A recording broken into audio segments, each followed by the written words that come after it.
example, out of the Forbes 100 richest list, I've made a deal with 100 of them, plus 14 kings, 3 popes. Welcome back, everyone. It's Charlie. Marvel finally introduced Mephisto officially in the MCU and said that he'd been active since the dawn of humanity, or before that. He was born when the universe was born, like most cosmic entities, claiming that currently he's made deals with all 100 of the richest Forbes 100 people in the world of the MCU right now, and a bunch of kings, popes, even one Beatle, Ringo. So then the question becomes, who is Mephisto talking about that he's already made deals with in the MCU that Riri Williams might know of? Famous people, famous characters we've seen in the movies.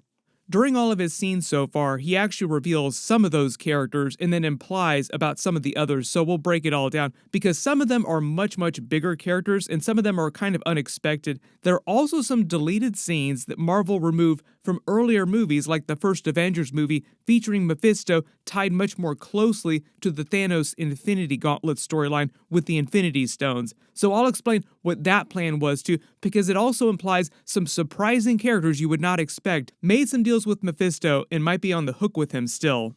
So all these deals that we're talking about that he made with characters in the MCU are just for the MCU in this video, nothing for the Fantastic Four universe, because when we see that movie, it'll be taking place mostly in an alternate universe with completely different versions of characters. We're in the middle of that Fantastic Four giveaway for tickets because the movie is coming out soon. All you have to do to enter is be a subscriber and let me know which big characters you think that Mephisto made deals with in the MCU. But I'll explain why some are more confirmed than others. There's some good theories about a couple of them, and there are some that we can actually rule out pretty easily.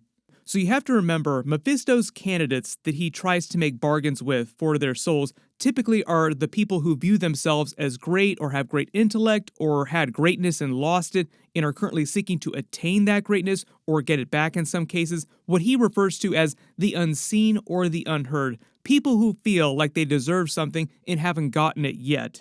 Now, sometimes that means I deal with the selfish or the stingy, people who think their brute force makes them better. He also says that a lot of the people that he makes deals with are known to be selfish or stingy, meaning that he targets people with loose morality, people who are most likely to accept his bargains and sell their souls, people who think that they're better than others. This actually helps us rule out a lot of characters who attain great power through their lives, particularly some of the good characters, like characters who are worthy of lifting Thor's hammer, for example, like Captain America, Steve Rogers. This is why characters like Iron Man probably didn't make any deals with him. He probably wouldn't even have believed Mephisto if he tried to pitch him before the events of the first Iron Man movie. Also, characters like Pepper Potts, for instance, had already made their peace with his death, so she wouldn't be seeking to try and bring him back, which is why she probably wouldn't make a deal with Mephisto either. So when he says the 100 richest people have all made deals with him, I think he's also lying to Riri Williams. He would not be above lying in order to get his deals. I think you have to rule out a lot of powerful characters who were born into wealth and didn't necessarily need anything that Mephisto could offer them, and Mephisto typically offered his deals to the down and out, people who did not have riches already. So right off the bat, one of the biggest characters so far we've seen is Killmonger, prime example of somebody who Mephisto would target and would be willing to sell their soul just because he is so bent on getting his revenge against the royal family of Wakanda and getting what he feels like is owed to him. You remember Killmonger's origin story. He was born into royalty, then through circumstances out of his own control, his father was killed by his own brother, King T'Chaka, who then refused to bring Killmonger home to Wakanda to grow up with the rest of the family, leaving him an outcast his entire life. So Killmonger grew up knowing who he was, remembering what happened to his father, like he was old enough to realize the truth of what had happened, with all that hatred and resentment driving him to eventually get his revenge. He would have been perfect for Mephisto. So a lot of people are now asking, Black Panther Wakanda Forever, he actually showed up inside the ancestral plane when Shuri actually was trying to communicate and get help from someone, not realizing that she contacted Killmonger, wanting revenge. So here's the idea. Remember, Mephisto is bargaining for people's souls, meaning that your soul would technically go to the hell dimension that he rules over, like you'd be stuck there for the rest of your life.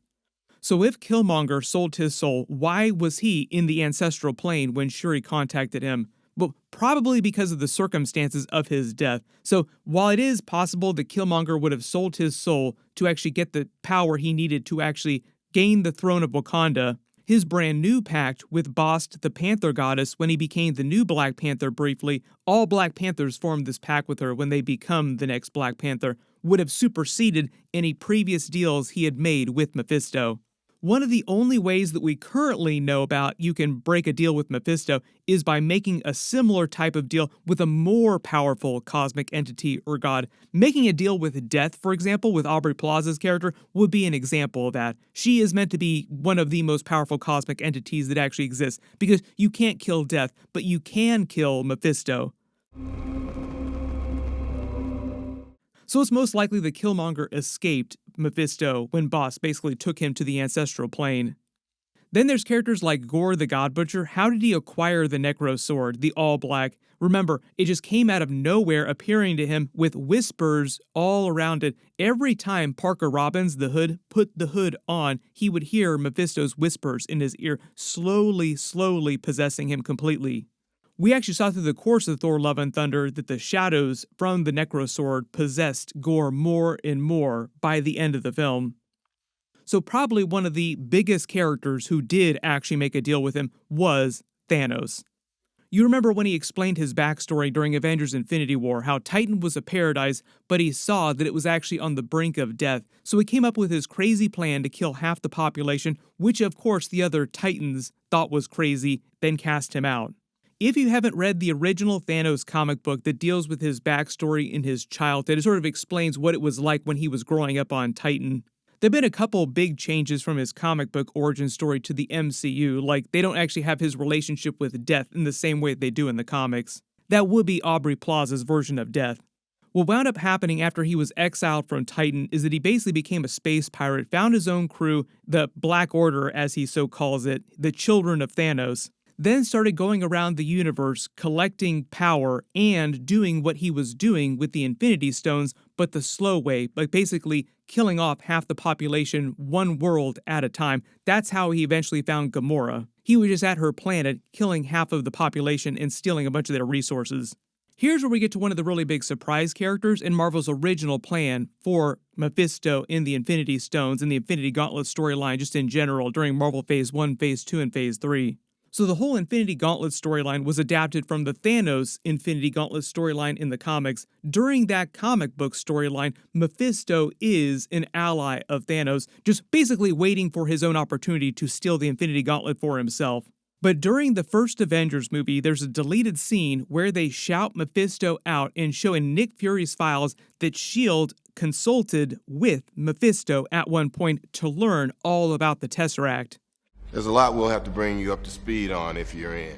It seems like this was part of a vastly different plan that they had for how the Thanos storyline was going to play out way back when Marvel Phase 1 was happening, and they just changed their mind, and that's why it became a deleted scene. So if you go to Disney Plus or you watch the movie on DVD now, you probably won't see Mephisto mentioned at all during this particular scene. They basically just removed it with special effects. But it actually implies that Nick Fury made a deal with Mephisto and talked with him about trying to find a way to use the Tesseract as a power source. Here's what the redacted information on these Tesseract S.H.I.E.L.D. files are, and this is meant to be canon to the MCU. How they want to be used and deny certain wishes. Mephisto has proposed that 1 billion sentient universally linked will could overcome this problem, and that the cubes could be as powerful as the Infinity Gems. So the idea is that Nick Fury was investigating a way to safely use the power of the Tesseract as an unlimited power source when Marvel was planning on introducing multiple cosmic cubes closer to the Thanos Quest storyline before the Infinity Gauntlet storyline picked up. Also the idea they were still calling them Infinity Gems and not Infinity Stones too. So there were a lot of changes that Kevin Feige and Marvel made behind the scenes. In the comics, the cosmic cubes are totally different devices of power from the Infinity Stones. In the MCU, it seems like what they decided to do was just change this and combine the idea of the Tesseract with the Space Stone and the Cosmic Cube in the comics just to simplify all that lore. But the big idea here is they're just implying that Nick Fury was making a deal with Mephisto or about to make a deal with Mephisto for multiple cosmic cubes, which at the time they were planning on introducing multiple cosmic cubes. The other big idea here too is that I don't think that Nick Fury would have any problem in selling his soul to Mephisto if it meant protecting Earth. When he talks to Riri Williams later in the episode, he mostly implies that he seeks out the bad character, people with loose morals, like the less good characters to make deals with. So you're actually talking characters like Justin Hammer or Aldrich Killian or even Wen Wu. There are actually a lot of things that happened during the Shang-Chi movie that are similar to what Mephisto was actually doing, the way he presented himself during the Ironheart series. For instance, the actual main villain of the Shang-Chi movie was the Dweller in Darkness, which they made seem like was this cosmic entity from another universe that the characters had come from and were living in that other universe that they traveled to in the movie. But here's the thing, at the very end of the movie, in the post-credit scene, when Wong starts asking Shang-Chi about the origin of the 10 rings, he has no idea where his father got them, only that he's had them for about 1,000 years. We had that brief flashback in the movie. There's actually nothing given to explain how he found them in the first place. I help people realize their wildest ambitions. And remember, one of Mephisto's big things is giving people items of power or objects of power that help them attain greatness. One of the big things that the Dweller in Darkness was tempting Wen Wu with at the end of the movie was bringing his wife back to life, which is exactly what Mephisto does in the MCU. He's able to bring characters back to life. But I do think it's totally possible that Mephisto helped Wen Wu find the 10 rings. Like, bargain made, now look over there, you might find something that'll help you. You have characters like Val, who we just saw again during the Thunderbolts movie, who be prime targets for Mephisto. Her father was killed when she was a little girl. That became her trauma that drove her to seek as much power as possible. She's shown to have zero morals, willing to make any deal, tell any lie to get what she wants. How did she originally build the Ox Group, which is actually based on BlackRock in real-life history? Basically, a very powerful military contractor that has their hands in all kinds of pies that you don't want them to have their hands in. This is almost exactly like what happened with Mephisto making the deal with Parker Robbins to become the Hood by wearing his own hood, basically helping him acquire wealth and power. Then there's characters like the Kingpin, who just started talking about acquiring billions and billions of dollars. Very, very easy to assume with his loose morality in the circumstances for his origin story, how he killed his father, how Mephisto would swoop in to offer him an easy solution to a path to power. But a lot of you know asking, why didn't Mephisto make deals with people like Scarlet Witch or Billy or even Spider-Man? Because Spider-Man Brand New Day is inspired by the comic book title that was part of a whole storyline that Mephisto was a big part of in the comics. When it comes to characters like Scarlet Witch and Billy, it's a little bit different. It's more on the creator and their intentions when they were actually making the WandaVision series. So Jack Schaefer, who made WandaVision, she also made the Agatha All Along series where they introduced the Billy character as well. She said when she was making those series, she had absolutely no idea who Mephisto was, wasn't thinking about him from day one. Like, it was never in any conversation that they ever had. Even though Scarlet Witch's children in the comics are tied to the Mephisto character, they're found to be soul shards of Mephisto and becomes part of the circumstances for how they eventually come back in a very, very twisty kind of way. Right now, I'm just taking Marvel at their word. I think they're trying to be honest when Jack Schaefer says that she wasn't really thinking about Mephisto at all. There was the joke during Agatha All Along. Nicholas Scratch could be an agent of Mephisto who's supposed to be Agatha's son, who we eventually learn was just a normal, really good kid that she tried to teach magic to that died tragically. Others say he might be a demon or an agent of Mephisto. If you really want to dig into that, like Nicholas Scratch is one of the aliases of the devil, so there are some light connections to Mephisto that I think that they were mostly trying to bait us with, like mostly just having a little bit of fun with the fandom. When it actually comes to Avengers Doomsday, Secret Wars, like these real big Avengers movies where you see tons of cameos, I'm also not expecting them to invoke a lot of Mephisto-related stuff. I think he'll be more localized to what's happening with the Young Avengers stuff later on in Riri Williams' specific storyline. So if we see Mephisto come back in the next couple of years, it'd be during a more supernatural type of story like Young Avengers or Champions, whatever they wind up doing with that project, or something like Midnight Suns. But everyone post all your theories in the comments below. Which big Marvel characters do you think that Mephisto has already made deals with? One of the big upcoming questions, too, is what is Doctor Doom's relationship with Mephisto going to be in the upcoming Marvel movies, because he's such a huge antagonist for Doctor Doom in the comics. Doctor Doom absolutely hates hates Mephisto more than any other character because he's keeping the tortured soul of his mother. And there's been extensive comic books that have dealt with this, where Doctor Doom teams up with Doctor Strange to go to hell to rescue his mother's soul from Mephisto.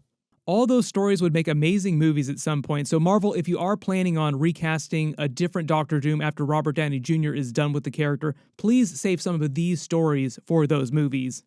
There's a lot of big stuff happening in the next week. The Superman movie is releasing. My review for that should post on Tuesday, so enable alerts for my channel so you don't miss that. Everybody click here for my brand new Fantastic Four video, and click here for all my Superman videos too. Thank you so much for watching, and I'll see you guys in the next one.